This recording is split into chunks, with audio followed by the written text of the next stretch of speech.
आ गया निधि झा का एक और धमाकेदार वीडियो।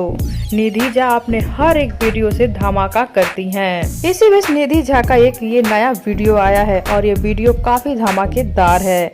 लोग इसे काफी पसंद कर रहे हैं, बहुत ज्यादा देख रहे हैं। निधि झा के सारे रील्स कमाल के होते हैं।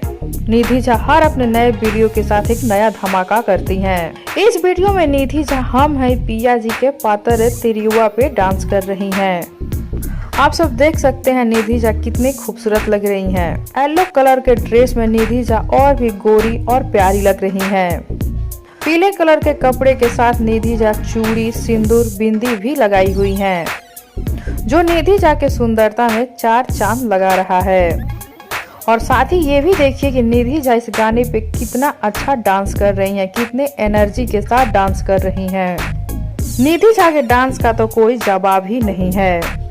साथ में निधि झा एक और वीडियो अपलोड की है, एक और वीडियो शेयर की है और वो वीडियो ये है। इस वीडियो में निधि झा जिस गाने पे लिपसिंग कर रही हैं वो गाना है कौन जोगिनिया जादू कैलस रे दुबोराई गईले रजऊ।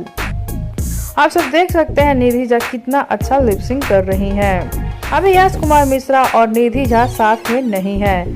शूटिंग के काम से यश कुमार कहीं बाहर गए हुए हैं, इसलिए निधि झा आजकल अकेले ही रील्स बना के डाल रही हैं। तो आप सबको निधि झा के ये दोनों वीडियोस कैसे लगे बताइए हमें नीचे कमेंट बॉक्स में। साथ ही वीडियो को लाइक कर लीजिए, चैनल को सब्सक्राइब कर लीजिए। वीडियो पसंद आया हो तो इसे ज्यादा से ज्यादा शेयर कीजिए।